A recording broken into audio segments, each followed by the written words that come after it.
An orphaned black man was carefully stacking sacks of corn on the shelf when he suddenly saw a homeless old woman being mocked by two young men.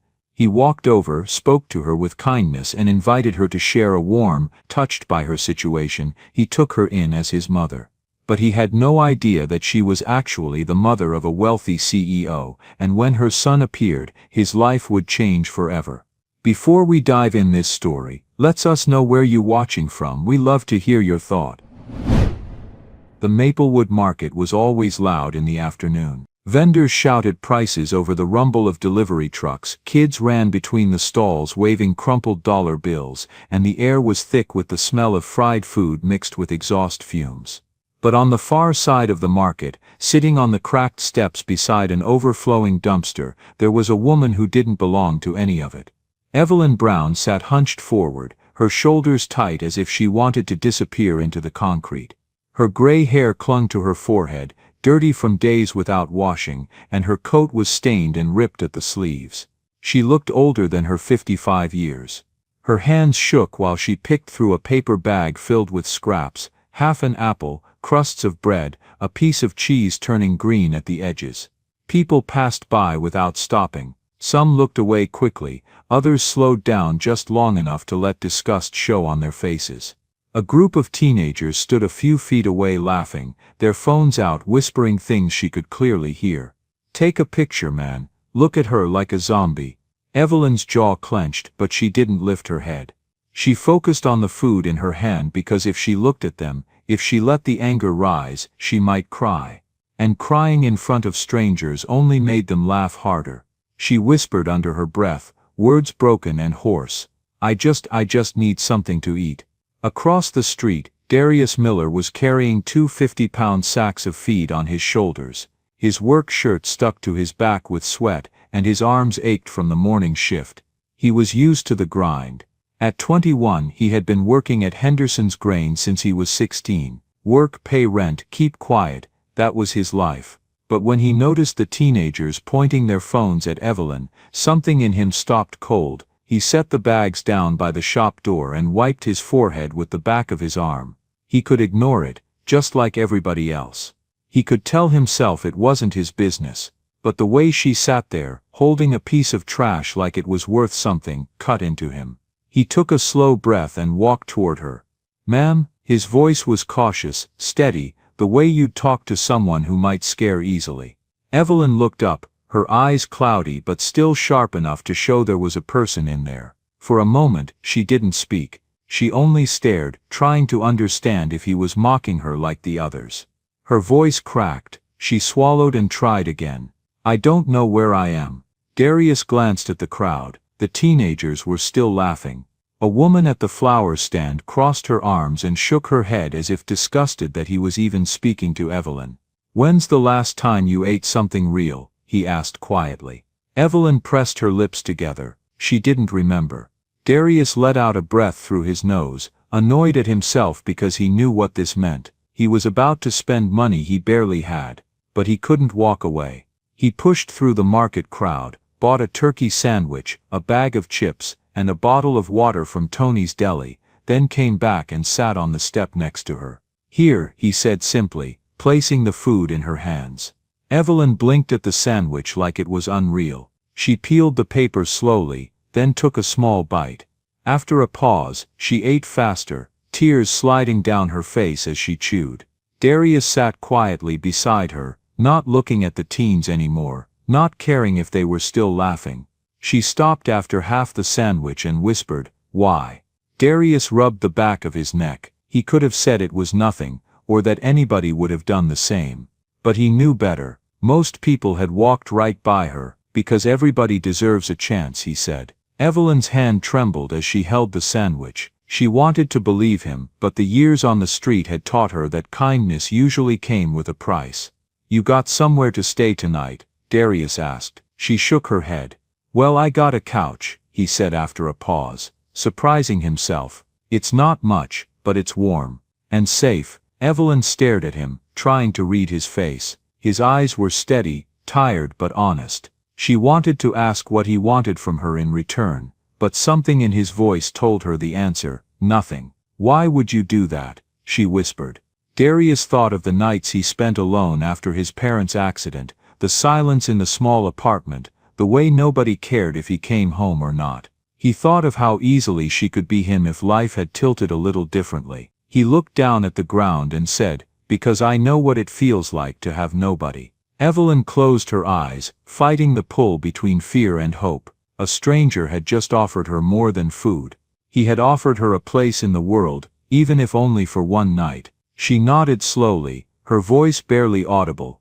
Okay. The sound of her acceptance was almost a relief for Darius. He stood, picked up the small bag she had beside her, torn fabric with almost nothing inside, and said, "Come on, let's get you out of here." As they walked away, the teenagers muttered, "Crazy guy taking her home." But Darius didn't turn around. He kept moving, his steps heavy but certain, while Evelyn followed close, her hands gripping the sandwich like it was a lifeline. For the first time in years, she didn't feel invisible. And for the first time in months, Darius felt like he wasn't completely alone. The walk from the market to Darius's apartment was only 10 minutes, but for Evelyn it felt like miles. Every step, she expected him to change his mind, to tell her he was joking, to shove her away like others had. But he didn't. He walked steady, not too fast, carrying her small torn bag in one hand and opening the building's front door with the other. They climbed a narrow set of stairs that smelled like detergent and fried chicken drifting up from the Chinese restaurant below. Darius's apartment was on the second floor. He unlocked the door and held it open for her. "It's not much," he said, "but it's better than outside." Evelyn stepped inside. The room was small, one old couch, a battered coffee table, a second-hand TV, and a kitchen no bigger than a closet.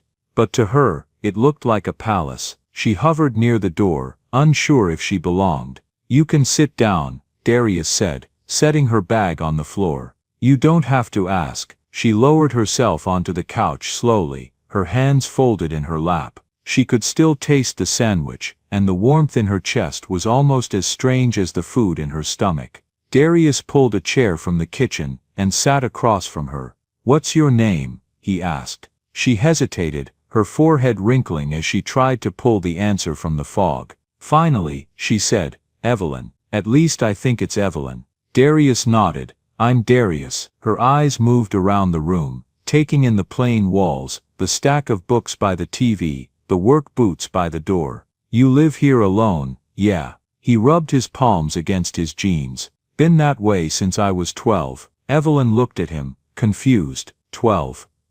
"My parents died in a car crash. I went through the system, foster homes, shelters. When I turned 16, I started working. Got this place when I was 18. Evelyn's throat tightened. She wanted to say she was sorry, but the words felt small compared to the weight he carried. For a long moment, the room was quiet except for the hum of the refrigerator. Then Evelyn whispered, "You didn't have to help me today." "I know," Darius said, "but I couldn't just stand there." Her eyes filled with tears, and she pressed her hands together to stop them from shaking. That night, Darius gave her a blanket and a pillow.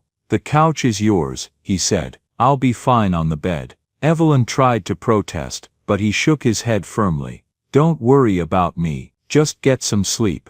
She lay down, pulling the blanket to her chin. She closed her eyes, but sleep didn't come easy. Her mind kept circling the same thought. Why would a stranger do this for me? She wanted to trust it, but trust had been dangerous before. The days that followed were not easy. In the morning, Darius would leave at 6 to haul grain bags and stack feed. Evelyn would wake to the sound of his boots on the floor and the door closing. She often sat staring at the coffee table, trying to remember where she was, who she was, how she got here. Sometimes she wandered into the kitchen and froze in front of the fridge, forgetting what she had opened it for. When Darius came home, sweat still on his back, he found her sitting on the couch, her hands folded, as if waiting for instructions. "You hungry?" he asked one night. She nodded. He heated up canned soup on the stove and handed her a bowl. She ate slowly, careful not to spill, while he sat across from her.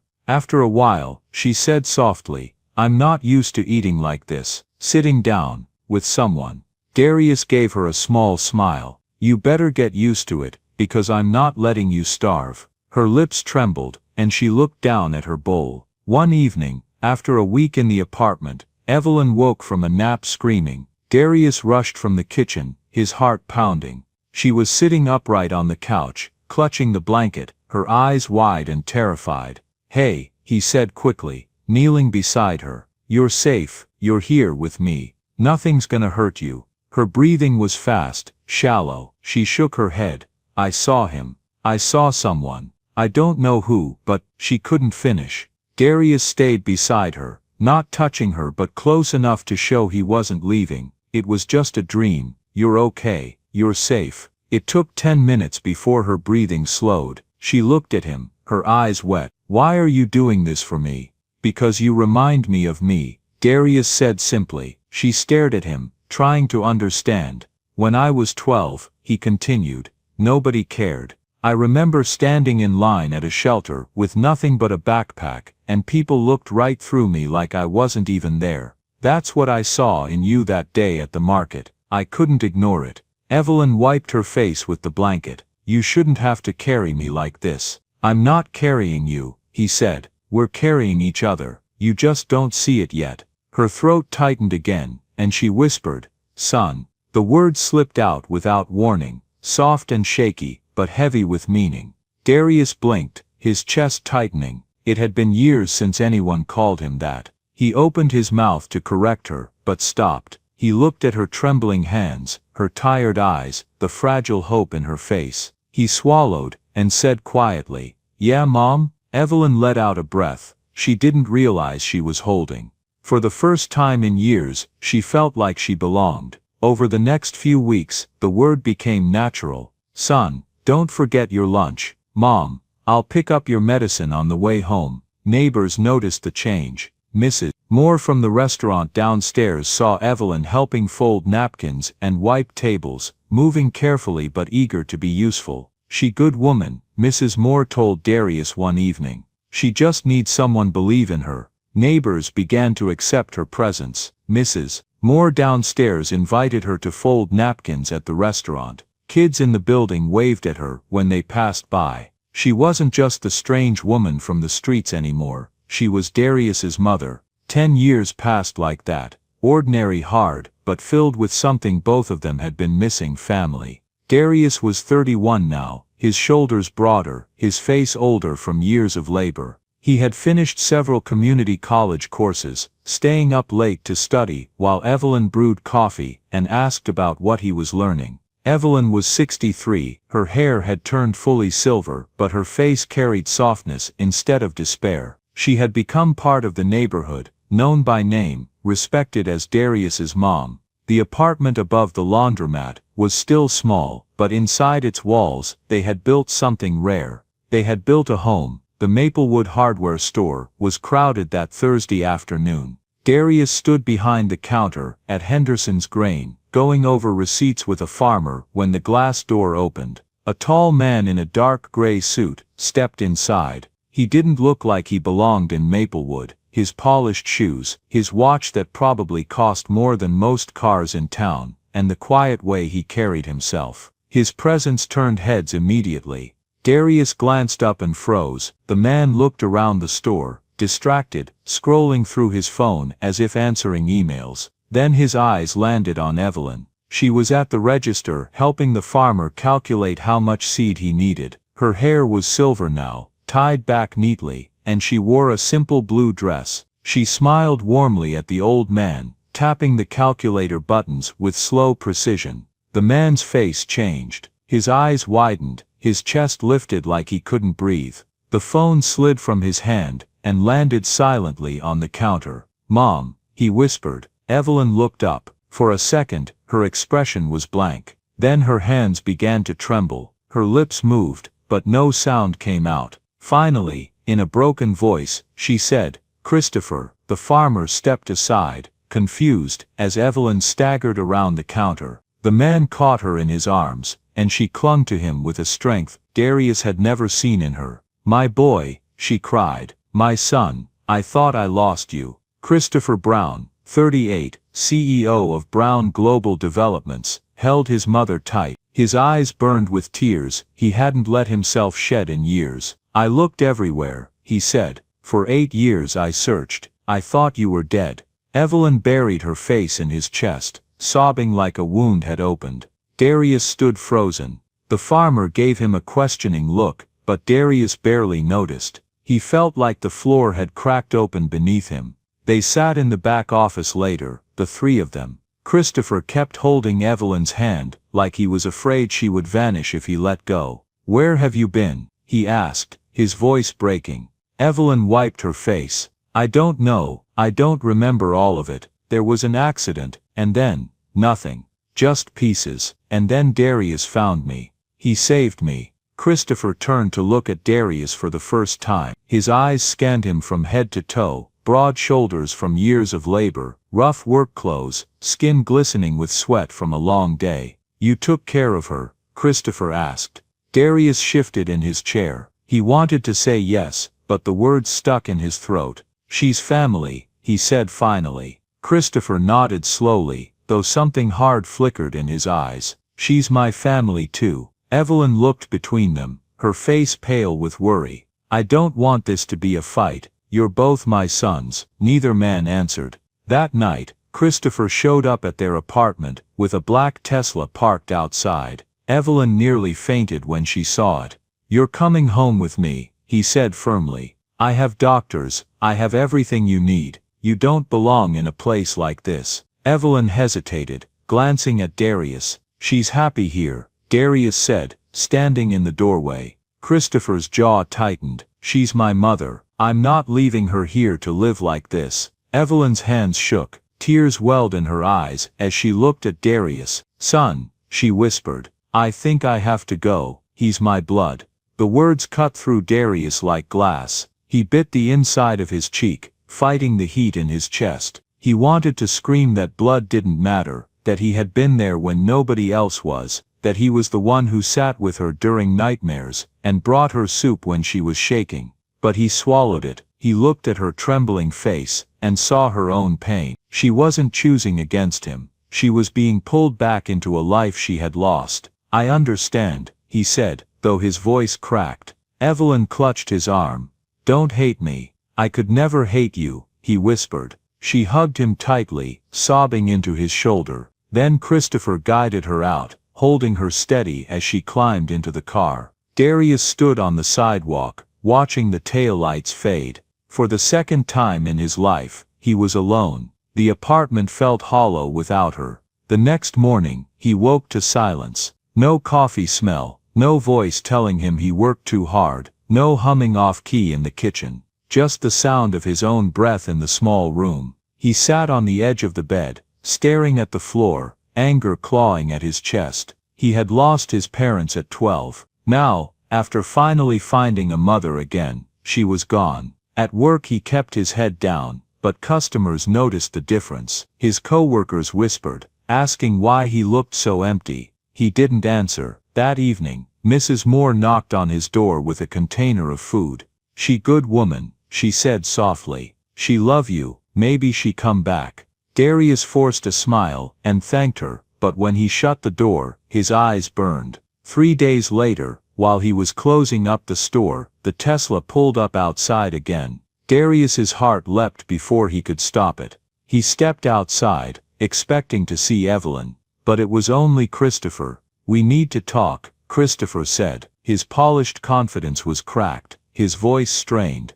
Darius crossed his arms. "What do you want?" Christopher looked him in the eye, his shoulders heavy. "She cries every day. She calls your name in her sleep. Yesterday she tried to walk here, 6 miles before my driver found her. She says this isn't home without you." Darius swallowed hard, fighting the wave rising in his chest. Christopher took a step closer. "She needs you. And maybe I do too." The street outside Henderson's Grain was quiet when Christopher finished speaking. Darius stood with his arms crossed, jaw tight, his heartbeat pounding against his ribs. He didn't know what angered him more, that Christopher had taken Evelyn away, or that he was now standing here asking for help like nothing had happened. "She's your mother," Darius said finally, his voice low but steady. "You got the house, the doctors, the money. Why are you coming to me? Christopher took a slow breath, his eyes tired.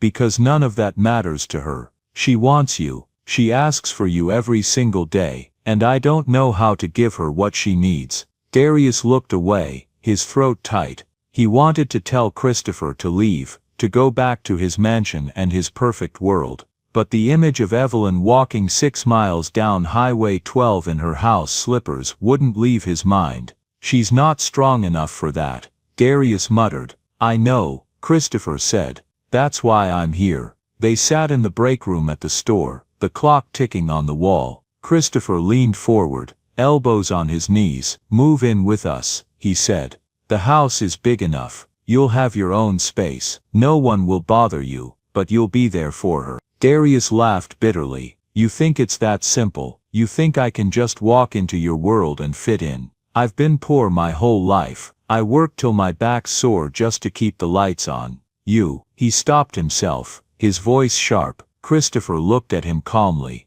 I know we're different. I know you hate me for pulling her away. But I'm telling you the truth, Darius. She's not whole without you. And he paused, searching for words. I don't know how to be the son she deserves. Not by myself. The words hit Darius harder than he expected. He had imagined Christopher as untouchable, arrogant, everything Darius resented about the powerful. But here he was, admitting he wasn't enough. That night, Darius sat in his apartment, staring at the empty couch. He remembered Evelyn's voice, the way she used to say, "Son, you work too hard," and how she hummed when she folded laundry. The silence now was unbearable. He clenched his fists, torn between anger and longing. If he went, he would be stepping into a world that wasn't his, where people like Christopher's family looked down at him before he even spoke. He knew what that felt like. Every sideways glance, every comment about his skin, every reminder that he didn't belong. But if he stayed, Evelyn would suffer, and she had given him 10 years of her life. She had given him something no one else ever had. By midnight, he knew the answer, though it burned in his chest. The next morning, he found Christopher waiting in the black Tesla. All right, Darius said, pulling the strap of his work bag over his shoulder. I'll come, but not for you, for her. Christopher nodded, relief flickering across his face. That's all I wanted. They drove in silence for a while. Darius watched the town disappear behind them. The market, the restaurant, the cracked sidewalks he knew so well. He felt like he was leaving part of himself behind, but he reminded himself of Evelyn's voice calling his name in her sleep. You don't have to trust me yet, Christopher said finally, keeping his eyes on the road. But I hope someday you will. Darius didn't answer. When they pulled up to the Brown estate, Darius felt his stomach tighten. The driveway wound through perfectly manicured lawns that looked nothing like Maplewood. The house itself was massive, stone and glass shining in the sunlight, like something out of a magazine. Evelyn was already waiting at the top of the steps. When she saw him get out of the car, her face lit up in a way he hadn't seen in weeks. Son, she called, rushing down, her arms outstretched. Darius caught her, holding her steady. She was crying, but this time it was from joy. I thought you wouldn't come, she said between sobs. He pressed his lips together, trying to keep his own voice steady. I couldn't let you go through this without me. Christopher stood a few steps away, watching them quietly. Evelyn cupped Darius's face in her hands. Now I have both my boys. Darius glanced at Christopher, then back at her. The words stung a little, but he didn't correct her. He knew this was what she needed. Inside, the house felt more like a museum than a home. Marble floors, ceilings so high they echoed, paintings that looked too expensive to touch. Darius kept his hands in his pockets, feeling out of place. Evelyn, though, clung to his arm, smiling as if she finally had her family back. Christopher placed a hand on Darius's shoulder. Welcome home. Darius didn't say anything. He wasn't sure it was home, not yet, but he was there. And that was enough, for now. The Brown estate was the kind of place people in Maplewood only saw on TV. The driveway curved for almost half a mile, lined with hedges trimmed so straight they looked like rulers had been pressed against them. The house itself rose up like a fortress, stone walls, glass windows that reflected the sky, a front entrance wide enough to fit a truck. Darius tried not to let it show on his face, but inside he felt small. He had never been this close to wealth before. It was the kind of place that told you, without words, that you didn't belong. Evelyn held his arm tight as they climbed the front steps. Her smile was wide, proud, like she had finally brought her two sons together, but Darius noticed her hand trembling. Christopher opened the door and led them in. The marble floor shone like a mirror, and chandeliers hung from ceilings higher than the church in Maplewood. Staff in pressed uniforms moved silently through the halls, carrying trays or polishing furniture that already looked perfect. "This is your home now too," Christopher said, glancing at Darius. "Don't let anyone tell you otherwise."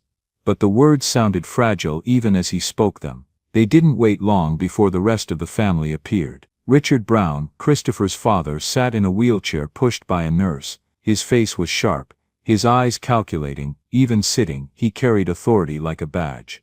Beside him was Veronica, Richard's second wife. She was in her mid-40s, her blonde hair perfectly styled, her dress sleek and expensive. She smiled when she saw Darius, but it was the kind of smile that cut instead of welcomed. Trailing behind was Adrian, Veronica's son from her first marriage. He was 25, soft around the edges, dressed in designer clothes but moving with the clumsy arrogance of someone who had never worked for anything in his life. "Well," Richard said, his voice dry, "so this is the young man." His eyes swept over Darius like he was inspecting a stranger's shoes. "The one who's been living off my wife." "Dad," Christopher warned. Richard waved him off. "I'm just saying what we're all thinking." Evelyn stepped forward, her chin lifted. "Richard, enough. Darius is family. He gave me a home when I had nothing. You will show him respect." Richard's mouth twitched, but he said nothing more. Veronica moved closer, her heels clicking against the marble. She reached out a hand toward Darius, her smile tight. "So this is Marcus, is it, Darius?" he corrected. "Of course, Darius." She didn't blink. "Welcome, how interesting to have you here." Her tone made it sound like interesting was just another word for unwanted. Adrian snorted, not bothering to hide it. "Mom, are we really doing this? Bringing some random guy into the house? What's next, letting the gardener move in?" Darius's jaw clenched, but he didn't speak. He knew the look in Adrian's eyes, the look of someone who thought money made him better than everybody else. Evelyn's face hardened. "Adrian, that's enough. Darius is my son. You will treat him as such." Adrian rolled his eyes but backed off, muttering under his breath. Dinner that night was the longest meal Darius had ever sat through. The dining room was bigger than the entire apartment he had lived in with Evelyn. The table stretched almost 20 feet, covered with plates he didn't recognize, and silverware arranged in rows. He sat near Evelyn, who kept smiling at him, trying to make him comfortable. Christopher sat across from them, calm but watchful. Richard ate slowly, watching Darius like a man reading a puzzle. Veronica kept making polite comments that sounded more like digs. Adrian scrolled his phone openly, barely pretending to care. "So Darius," Veronica said, sipping her wine, "what do you do for work?" "I manage at Henderson's Grain," he replied. "Oh," she tilted her head. "Manual labor, that must be exhausting." "It pays the bills," he said, his voice steady. Adrian smirked. "Guess you're not used to food like this, huh?" "Adrian," Christopher snapped. But Darius just looked at him and said evenly, "Food is food. It doesn't matter how fancy it is if you've ever been hungry." The room went silent for a beat. Evelyn reached under the table and squeezed his hand. Later that night, Christopher found Darius out on the terrace. The air was cooler there, and the ground stretched out in silence. "You handled them better than I expected," Christopher said. Darius gave him a sideways glance. "I've been judged before. This ain't new." Christopher leaned on the railing, his expression serious. "You should know, Veronica doesn't like me. She's been trying to push me out of the company for years. If something happens to me, Adrian inherits everything." Darius frowned. "And now that I'm here she'll see me as another threat." Christopher nodded. "Exactly. Be careful. She plays dirty. Darius let out a short laugh without humor. I grew up in foster care. I know what dirty looks like. But inside, he felt the weight of Christopher's warning. He wasn't just stepping into a rich man's house, he was stepping into a battlefield. The next weeks tested his patience. Everywhere he went, he felt eyes on him, staff whispering, Veronica smiling too sweetly, Adrian making little comments just loud enough to hear. Evelyn tried to shield him, but she was caught between two worlds, the warmth she had built with Darius, and the cold power structure of the Brown family. One afternoon, Darius overheard Veronica in the hallway speaking to a lawyer. He has no legal claim, she was saying. He's not blood, he's not even adopted. Once Richard passes, everything goes to Christopher, and then Adrian. This boy has nothing, we can make sure of that. Darius stopped at the corner, his fists tightening. He wanted to walk in, to tell her she was wrong, to demand she respect Evelyn's choice. But he forced himself to breathe, to stay quiet. He knew losing his temper would only prove her point. When he walked away though, his chest burned. He had fought all his life to be seen as worthy, and here he was again, reduced to nothing in the eyes of people who had never known hunger or loneliness. One night, Evelyn found him sitting alone in the guest room. He was staring at the wall, his shoulders heavy. "Son?" she asked softly. He looked up, his eyes tired. "Mom, I don't belong here. They don't want me here, and honestly I don't want to be here either." She sat beside him, taking his hand. "You belong wherever I am, and I want you here. They can't change that." Darius swallowed hard. "It's not that simple, I know," she said.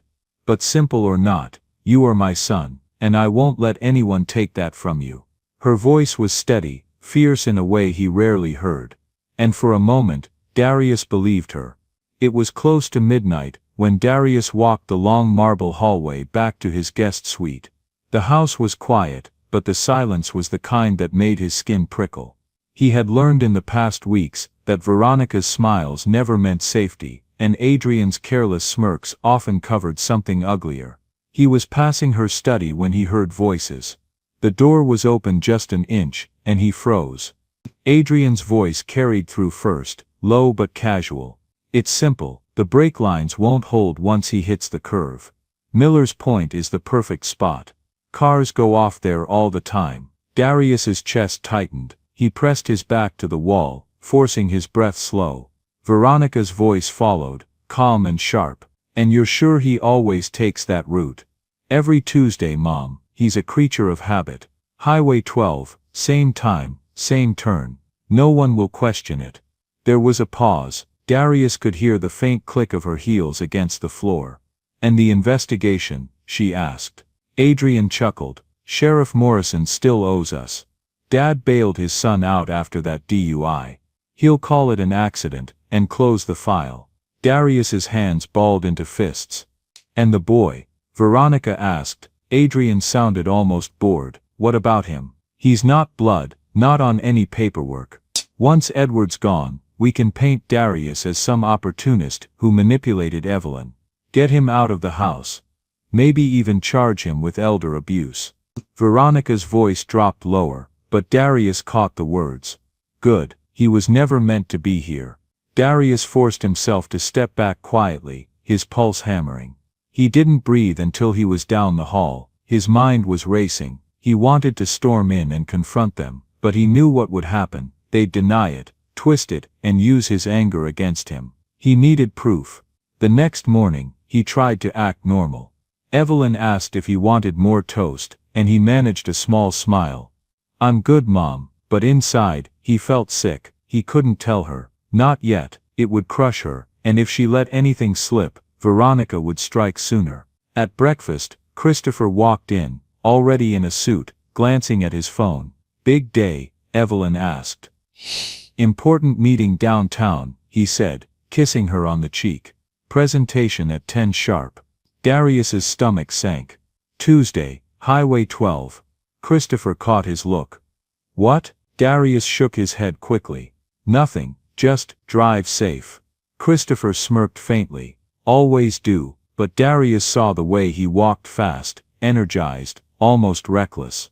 He drove fast when he was excited, and today someone had planned for his excitement to kill him. Darius waited until Evelyn was distracted with a phone call, then slipped into his room. He pulled out his phone and hit record. Later that afternoon, when Veronica walked past the garden pavilion, deep in conversation, he was ready. Yes, Tuesday morning, she was saying. Highway 12. Miller's Point. It needs to look like brake failure. No witnesses. Darius held the phone tight, his hand sweating. It wasn't much, but it was something. Tuesday came too quickly. Christopher rushed through breakfast, his tie loose, his briefcase in one hand. Evelyn kissed his forehead. Don't rush, honey. You always drive too fast when you're excited. I'll be fine, Mom, he said, already heading to the garage. Darius's heart pounded. He wanted to shout the truth, to stop him, but Christopher would never believe it. Not without proof. Veronica couldn't spin. So Darius grabbed the keys to the old pickup truck Christopher had given him and followed. Highway 12 wound through the mountains, beautiful but dangerous. Darius kept his eyes on the sleek Tesla ahead. 10 minutes in, his worst fear came true. The Tesla's brake lights flashed, once, twice, again and again. But the car wasn't slowing. Damn it, Darius muttered, flooring the gas pedal. He could see Christopher gripping the wheel, his shoulders rigid. The Tesla picked up speed on the downhill stretch. Miller's Point was less than a mile ahead. A sharp curve, a flimsy guardrail, and a drop that killed without mercy. Darius's chest burned. He didn't think, he just acted. He pulled alongside the Tesla, his old pickup rattling as it strained to keep up. Christopher turned his head, eyes wide with panic. Darius shouted, though his voice was lost in the roar of engines. He yanked his steering wheel hard, slamming the side of his truck against the Tesla. Metal screamed. The impact pushed both vehicles off the road, through a stand of trees. The pickup rolled, once, twice, before it crashed against a boulder. Darius's head slammed against the window, stars exploding in his vision.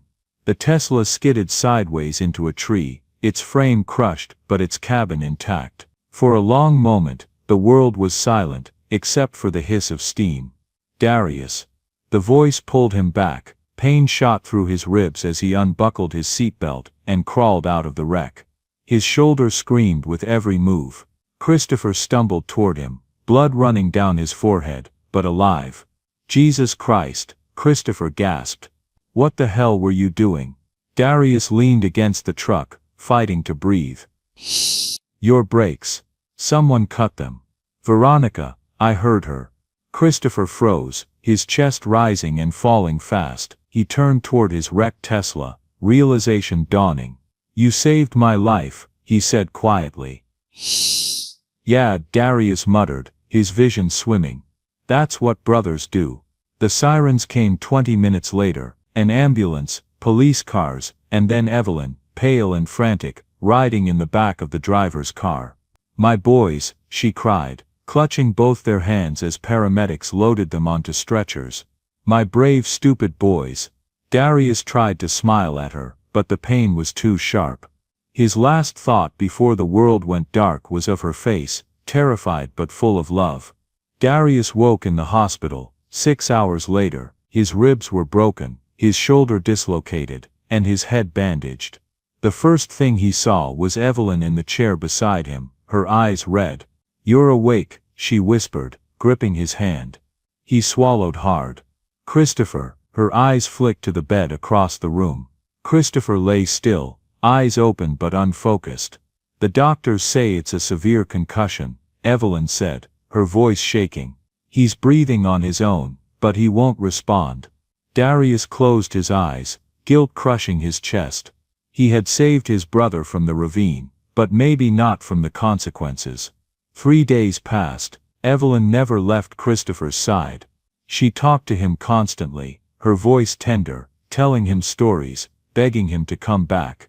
You work too hard, she whispered one night, stroking his hair. You need to laugh more, like Darius makes you laugh. Darius sat in his wheelchair nearby, silent. His body ached, but the ache inside was worse. He had proof of Veronica's plan, but would it be enough? Every time he closed his eyes, he saw the look on Adrian's face, smug and careless, talking about brake lines like he was discussing the weather. He saw Veronica's cold smile, and he knew the fight wasn't over. The conference room on the top floor of Brown Global Developments stretched wide, with glass walls looking down on the city below. It was built to impress, but today the air inside was thick with fear and anticipation. Executives shifted in their leather chairs, lawyers whispered into each other's ears, and family members sat stiffly at the far end of the long oak table. At the head stood Veronica Brown, dressed in black like she was already at a funeral, but her tone was sharp, confident, almost smug. "Ladies and gentlemen," Veronica began, her voice smooth but firm. "We are at a crossroads. Christopher is incapacitated, possibly permanently. Richard is too ill to manage day-to-day operations. For the sake of stability, we cannot wait. I propose my son Adrian be appointed interim CEO with full executive authority." There was a ripple of murmurs, some nodded, some frowned. James Morrison, the oldest board member, raised a hand. "With respect, Mrs. Brown, this feels premature. Christopher's doctors, the doctors," Veronica cut in, raising her chin, "have made it clear that recovery is uncertain.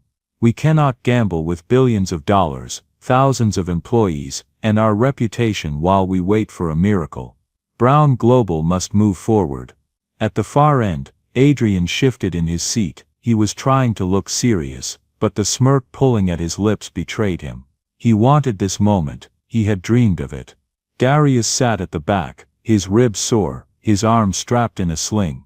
He wasn't supposed to be here, but Evelyn had insisted. She sat beside him, her hand trembling slightly, her eyes darting between faces. Darius clenched his jaw. He could feel heat rising in his chest with every word Veronica spoke. Finally, Evelyn stood. She looked fragile, her silver hair pulled back, her hands shaking, but her voice carried surprising strength. "I think I need to say something." All heads turned, even Veronica faltered, blinking. "Margaret," Veronica began. "Evelyn," she corrected sharply. "My name is Evelyn Brown, and I will not stay silent anymore." Executives exchanged glances, lawyers whispered. Richard, pale in his wheelchair, narrowed his eyes. "I left this house 8 years ago," Evelyn said, voice breaking slightly, then steadied by anger. "Not only because of Richard's betrayals, I left because I discovered the truth about Veronica." Veronica's smile froze. "I caught her planting drugs in Christopher's room." Evelyn continued. "Cocaine. She planned to call the police and have him arrested, ruin his life, destroy his credibility. And when I confronted her, she looked me in the eye and said, 'I'll destroy him one way or another.' That is the night I ran. And she followed me. She drove me off the road, and left me for dead." Gasps filled the room. Adrian sat bolt upright, his face draining of color. "That's a lie," Veronica snapped. "She's confused, her memory has been damaged for years." Evelyn's voice rose, sharper than anyone had ever heard from her. "I may forget what I had for breakfast, but I will never forget that night. I will never forget the face of the woman who tried to kill me." The room fell into stunned silence. Darius stood slowly, his ribs screamed in pain, but his voice was steady. "She's telling the truth, and I have proof of what Veronica and Adrian planned this week." He pulled out his phone, tapped the screen and held it up. Veronica's voice filled the speakers, calm and cold. "Tuesday morning, Highway 12, Miller's Point. Make it look like brake failure." The sound was unmistakable. Gasps again. Faces turned white. That could be anyone's voice. Veronica shot back quickly. Her eyes darted, searching for allies. "Recordings can be faked." "You're right," the voice came from the doorway. Everyone turned. Christopher Brown stood there, leaning heavily on a cane. His face was pale, his forehead scarred, but his eyes blazed with fury. The room erupted in whispers. Behind him walked a police officer and Tommy Rodriguez, the family mechanic, clutching his cap nervously in his hands. Christopher's voice cut through the chaos. "Audio can be faked, but it's harder to fake a man willing to testify under oath." He gestured to Tommy. Tommy cleared his throat.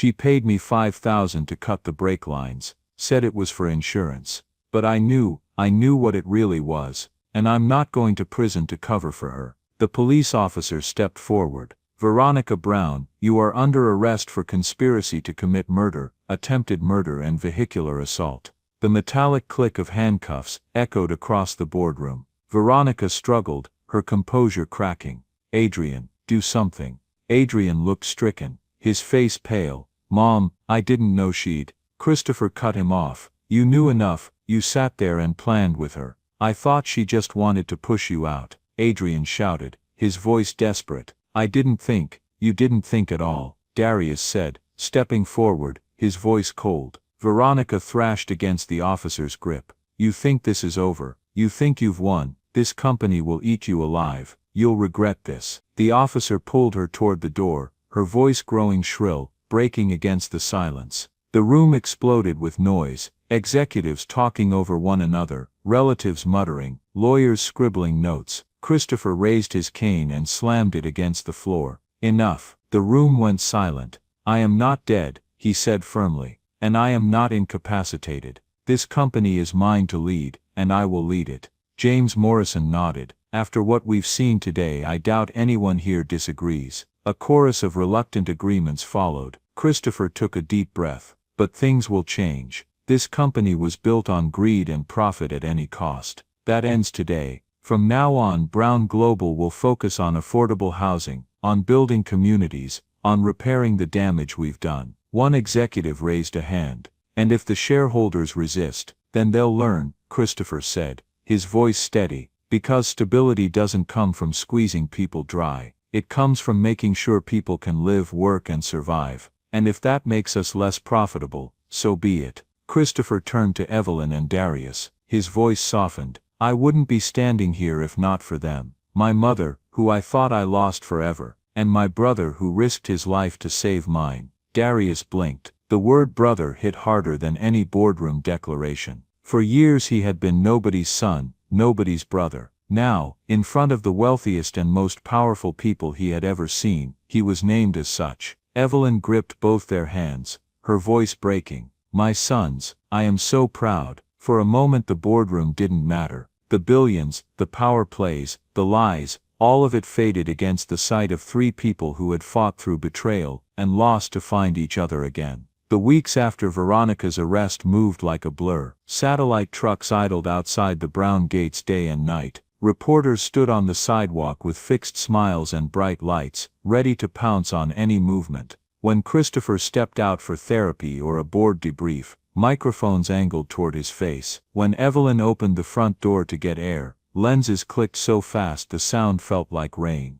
The headlines rolled across the country. Socialite stepmother charged in CEO murder plot. Power struggle inside Brown Global. Brother saves CEO in highway crash. For Darius it felt unreal. He had learned to pass through the world without notice, because attention rarely helped a black man who worked with his hands. Now strangers shouted his name like they knew him. Some wanted a photo, some wanted a soundbite about forgiveness. He kept his head down and chose his words carefully, because he didn't owe anyone a performance, and because Evelyn asked him to be patient. Let them see who you are, she said one morning while straightening his collar. You don't have to smile if you don't want to, just stand tall. Inside the mansion, quiet replaced pretense. The staff's steps softened, the polished floors felt colder. Richard moved slowly in his wheelchair with his nurse behind him, and guilt carved deeper lines into his face. Adrian rarely left his wing. When he did, his eyes didn't meet anyone else's. At night, Darius found Evelyn by the back window looking over the dark lawn. She held her hands clasped like she was keeping herself from shaking. You okay, Mom? He asked. She turned, trying a smile.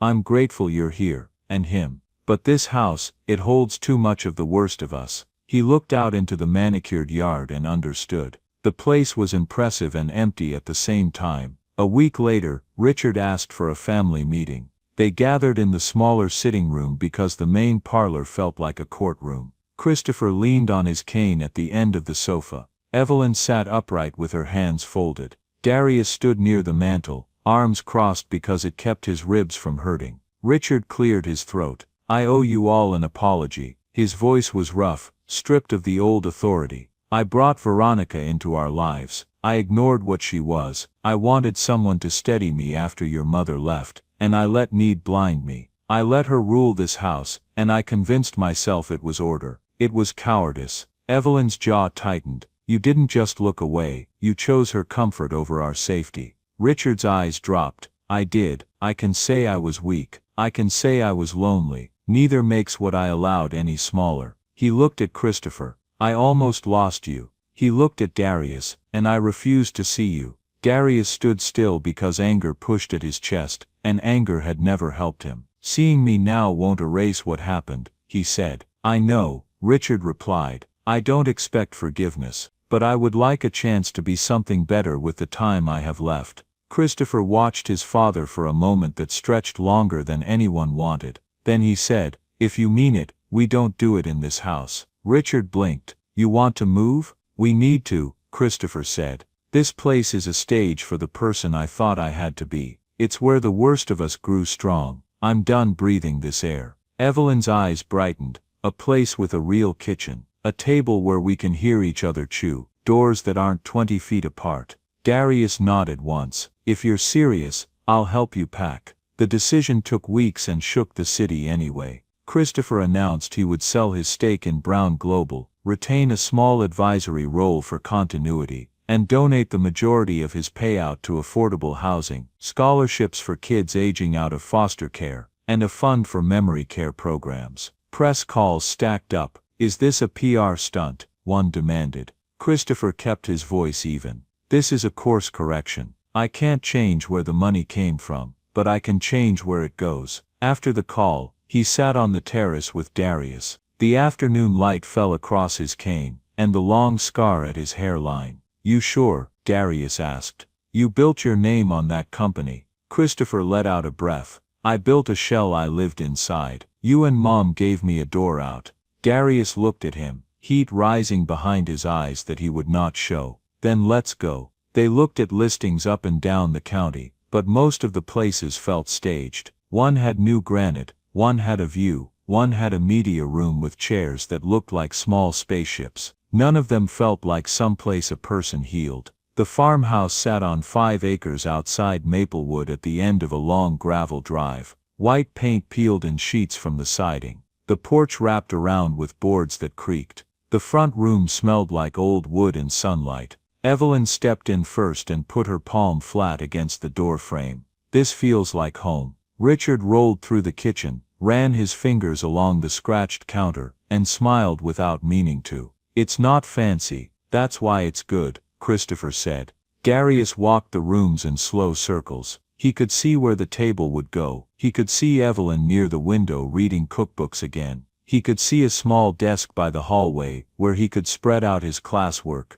He realized he had not pictured a future in any room since he was a child. We'll take it, Christopher said. They moved with a truck and a borrowed trailer, because they wanted to do things themselves. Staff offered to pack, but Evelyn shook her head. We can carry our own lives. The farmhouse demanded work. The roof needed patches. The porch needed new beams. The stove ran hot on the left side, and cool on the right, and you had to learn it like a stubborn pet. Darius loved it. He replaced cabinet hinges. He rehung a door. He discovered a patience with imperfect things that he had not had to practice in a long time. Richard surprised everybody. He took over the yard like a general. He ordered raised beds for his wheelchair. He plotted tomatoes, basil, peppers, and a small patch of okra he claimed was essential. He started each morning in a sun hat that made him look like a tourist, and came in at noon with dirt on his cheeks, and the grin of a person who had sweated for something real. You see this, he told Darius, holding up a seedling.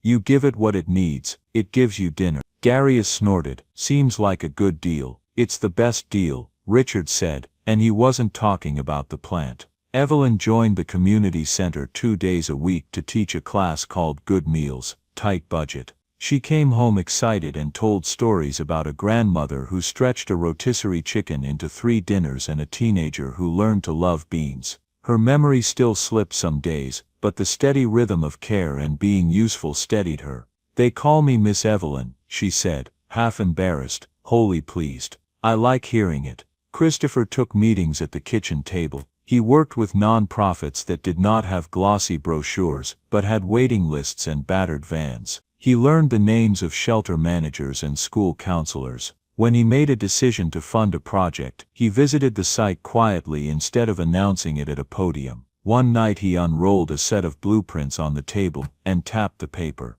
Maplewood Community Hub. Kitchen, classrooms, child care room, clinic corner. It opens next year. Evelyn leaned in. Are you naming a room after yourself? No, Christopher said, looking at Darius, his name on the sign out front.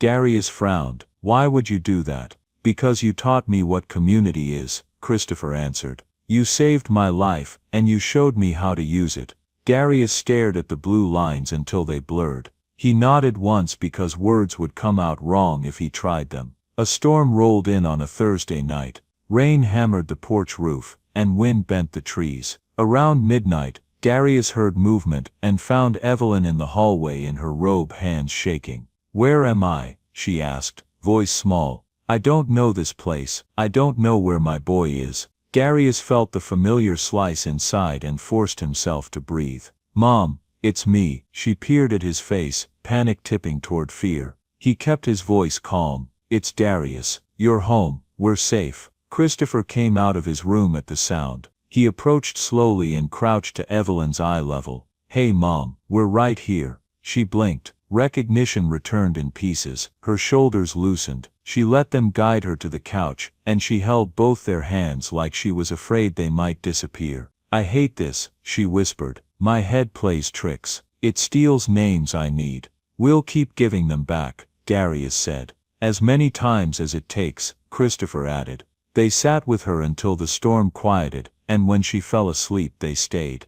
Darius watched the rise and fall of her breathing and knew the new enemy was not a person but time. He looked at his brother and saw the same understanding in his eyes. It bound them tighter than blood. A week later, Richard called Darius out to the beds after breakfast. The sun was pale, the soil damp. Richard lifted a small trowel and stuck it in the dirt like a flag. You don't trust me, he said. It wasn't a question. Darius folded his arms. I trust what I see. Richard nodded. Fair. I treated love like a service someone owed me. Your mother gave everything. I responded with pride, and when she left I filled the hole with a person who knew how to feed my pride. He paused, and the old arrogance did not reappear. I can't fix what I let happen, but I can be different with the time I have. You can also say that, and not do it, Darius said. I could, Richard answered, so hold me to it. He pointed at the rows. Help me with these tomatoes. I'll talk less and show you. They worked in silence, tying stems to stakes. Halfway down the row, Richard said, You saved my son, and you kept my wife alive when I failed her. I'm not asking for your approval. I'm asking for your company. Let me earn the rest. Darius tied a knot, clipped the end and looked at the older man. All right, he said, show me. The town reacted in its own way. At the market people stopped Evelyn to ask about recipes. At the hardware store, a clerk told Christopher he'd heard about the community hub and offered a discount on paint. At the feed store, 2 old farmers told Darius they were proud of him and slipped him a sack of seed as if it were a medal. Not everyone liked them. One man muttered about billionaire guilt and another made a crack about Christopher's cane. But most folks judged them by what they did next. On a warm Saturday, the family attended a small gathering at the community center to break ground for the hub. There were no TV crews, because nobody had called them. A pastor said a short prayer. A school nurse thanked them for including a clinic room. A child tugged Evelyn's sleeve and asked if she would teach macaroni and greens. Evelyn laughed and said yes. Darius watched Christopher stand quietly at the edge and realized he preferred this. No stage, no spotlight. Just people who would use the thing they built. It felt like accountability and relief at the same time. They made Sundays a rule. No work calls, no errands, no guests unless you were willing to chop onions. Evelyn planned menus all week. Sometimes it was fried chicken and mashed potatoes. Sometimes it was beans, cornbread and greens from the yard. Sometimes it was spaghetti, because Christopher insisted on trying again with the garlic bread. and sometimes he almost got it right. One Sunday, as afternoon light stretched across the table, Evelyn set down a peach cobbler that made everybody close their eyes for a second. "This," she said, looking at all three of them, "is what I dreamed of when I didn't have anything. A table, the people I love, and time to sit." Richard raised his glass of sweet tea. "To second chances," Darius lifted his. "To ordinary days," Christopher smiled. "To love the kind you can't buy, the kind you prove." They ate and nobody hurried. When the dishes were done, Darius fixed the shelf in the hallway that had been crooked since move-in because he was tired of hearing Richard brag about his eye for level. Evelyn clapped. Richard pretended to be unimpressed, then asked Darius to help hang a frame with the first tomato they had picked, pressed and dried inside. Christopher leaned on his cane, grinning, because a family arguing about picture height was better than any perfect quiet. Near the end of summer, Evelyn missed her class at the community center for the first time. She had written the day wrong on the calendar and panicked when she realized it. She cried at the kitchen table because she didn't want to be unreliable. Christopher squeezed her shoulder. "They'll be there next week, and we'll make sure the calendar is bigger." Darius brought the wall calendar from the hallway and hung it lower. Big letters, color codes. "You teach me how you want it, and I'll keep it updated." Evelyn wiped her cheeks. "I hate needing help." Darius held her gaze. "We all need it. I needed it for most of my life. You gave it to me without asking for anything back." She reached for his hand. "Then I'll try to accept it without guilt." Later Christopher found Darius on the porch and leaned on the rail beside him. "I keep thinking I can control this," Christopher said. "That I can schedule it, or fund it away." Darius shook his head. "We can't stop the river, we can stand together in it." Christopher let out a breath. "Then that's the plan." The first cool night of fall, they carried lemonade to the porch. The mountains were dark blue against the last light. Crickets started up near the garden. A train sounded far off like a low memory. Christopher sank into one rocker. Darius took the other. The boards under them creaked, and it sounded like a house answering. "I used to measure success by numbers," Christopher said. "Profit, square footage, market share. Now I measure it by things like this. If I have this, the numbers don't matter. And if you don't have this," Darius said, "no number helps." Christopher glanced over. "Thank you for pulling me out of myself. Thank you for showing up when it mattered," Darius replied. Evelyn came out with a blanket and tucked it over both their knees because the air had turned sharp. She sat between them and took their hands. "You boys don't know how lucky I feel," she said quietly. "Not because of a house or money. Because we chose each other when it would have been easier to let go." From inside, Richard called through the screen door, "Who wants cobbler seconds?" Evelyn laughed. "Bring the pan, Richard. We're not walking anywhere." Richard rolled out with the dish and 3 forks. He looked at his sons, then at Evelyn, and his eyes shone in the porch light. "I don't deserve this," he said, "but I will not waste it." "Good," Evelyn said. "Then sit." They ate warm cobbler from the pan, and passed the lemonade back and forth. After a while they fell into a quiet that didn't need filling. It felt like the kind of silence you trust. They had been many versions of themselves, lost, proud, angry, careful, alone. They had watched a house built on power nearly crush them, and had walked away from it together. They had learned that justice could be loud, but healing was daily and plain, and when the world asked for a headline, they chose a table instead. Some nights Evelyn forgot a name for a minute, and Darius said it softly, and Christopher wrote it on the board for tomorrow. Some days, Richard snapped at the garden for not listening, and Darius teased him until he laughed. On most Sundays the bread still burned a little, and nobody cared. They could not control the past, and could not promise the future. But they could keep showing up with small stubborn acts, a hand on a shoulder, a shelf leveled, a seed watered, a name spoken again. That was the home they built, and it held. Join us to share meaningful stories by hitting the like and subscribe buttons. Don't forget to turn on the notification bell to start your day with profound lessons and heartfelt empathy.